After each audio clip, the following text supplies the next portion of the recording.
Nagy. My title up here is Superintendent and Orchard Operations Manager. This is the Sandpoint Organic Agriculture Center. Early in the year, the trees are still pretty bare here at the University of Idaho Sandpoint Organic Agriculture Center in North Idaho. But it's a different story later on when harvest season begins. Our center is focused on sustainable and organic agriculture in Idaho. Our focus is kind of on our orchard up here.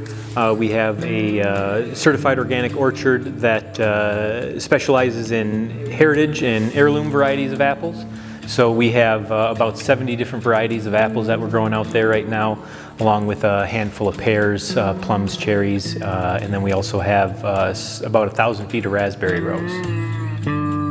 Everybody thinks there's the 10 varieties that you see at the grocery store, but since colonial times there's been over 16,000 named varieties of apples in the United States and Canada alone.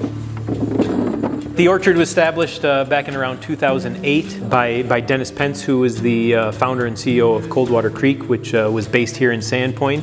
He was hoping to recreate an orchard that he kind of remembered growing up living in Ohio. So he kind of developed the plan for the orchard and everything and built out the beautiful facility we have up here for his use for nonprofits and charities that he had in the area.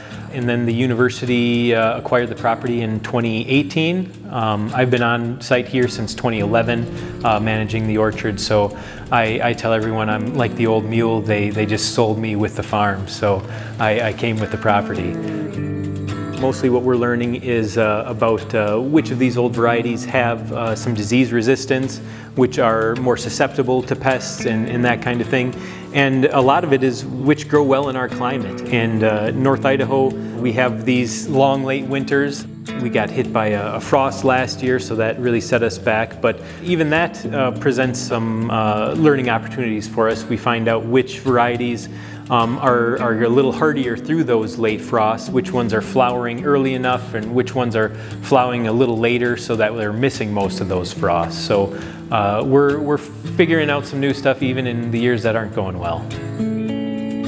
Along with all these old unusual varieties, we have some of these red flesh varieties. The skin is like a deep maroon and the flesh is crimson the whole way through. So it's really a striking apple for sure.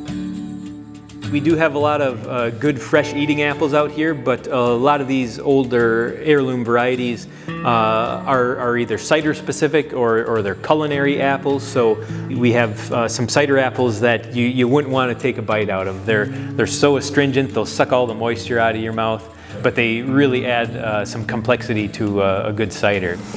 Nowadays, there's definitely been a resurgence in hard ciders in the US. And you can't make a really good hard cider out of Fuji's and Honeycrisp. So a lot of these heritage varieties are specific for cider production. They sell their apples and cider locally and also donate produce to the Bonner County Food Bank. And then we also work with different apple groups in the Pacific Northwest, such as the Lost Apple Project, where they're actually trying to find some of these heritage varieties that we thought were extinct but are still in existence and on some of these old homesteads in the region. One of the things we want to be able to do research on up here is season extension techniques, since our growing season is so short. Having 70 different varieties, our harvest starts in the middle of August and goes through our first frost. So we've had some years that we've harvested apples all the way to Halloween. A couple years ago, we started the Heritage Orchard Conference. We started out as an in-person conference here in Sandpoint, and then with COVID, we ended up moving to a webinar series. And what I was happy to find out is that we're having international reach. So last year, we had attendees from 16 different countries. We host a lot of classes and courses through University of Idaho Extension. Here in Bonner County, the office is nearby, but we have this big, beautiful facility here, so we hold a lot of our classes out here now. And then we also have tours in the fall, We've done, before COVID, we had a large apple tasting out here. That was one of the my favorite events that we've held out here. We've been featured in the Good Fruit Grower magazine a couple of times here. You might recognize those hands, yeah? We have a native plant garden out here. We also have an educational market garden that's used by our interns. We usually have 2 or 3 interns, undergraduate interns, coming from campus each summer. So we get them living on site here, working in the orchard.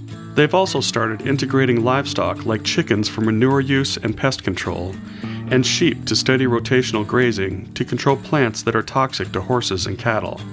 While this is very different than a large-scale commercial orchard, some of the things they're learning here are applicable to commercial growers. There's definitely some differences between our climates between North Idaho and Southern Idaho, but there's definitely a lot of principles and practices that could be utilized, that we're researching up here, that could be utilized across the state. For the Voice of Idaho Agriculture, I'm Paul Belke.